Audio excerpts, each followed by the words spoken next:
কিয়ামত পর্যন্ত যত মানুষ বেঁচে থাকবে মুসলিম, যারা কোরআন পড়বে, ছোট হোক বড় হোক, ধনী গরিব, সাদা কালো, যে কোনো জায়গার, যে কোনো জাতির, যে কোনো বর্ণের, যে কোনো রঙের, আবু লাহাবকে সে কিয়ামত পর্যন্ত গালি দিতে থাকবে। এটা আল্লাহ পাকের বিচার। আর পরকালে তো তার জন্য যন্ত্রণাদায়ক শাস্তি অপেক্ষা করছে।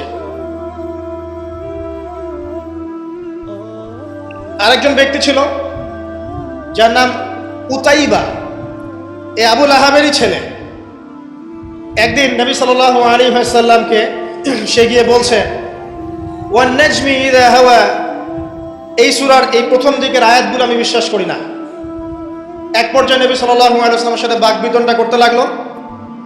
আমাদের নবী যেহেতু তর্ক করতেন না, স্বল্পভাষী, মিষ্টিভাষী, নরম মানুষ ছিলেন, তর্ক করতেন না, নিজে কাউকে কখনো একটা থাপ্পড়ও দেননি, এমন মানুষ ছিলেন।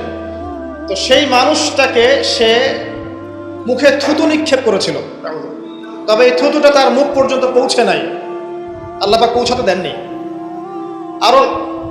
আরো কষ্ট দেওয়ার জন্য তার জামা টানা হেঁচড়া করছিল। আর রাহিকুল মাখতুম বইয়ের মধ্যেই আছে, পড়ে দেখবেন।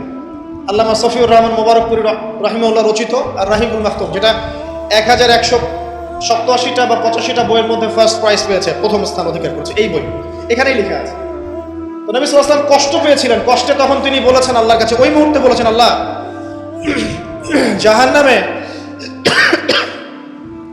জাহান্নামে তোমার যে কুকুরগুলো আছে, জাহান্নামে কুকুর আছে আযাব দেওয়ার জন্য, এগুলোর মধ্যে একটা এর পিছনে আল্লাহ তুমি লেলিয়ে দিও।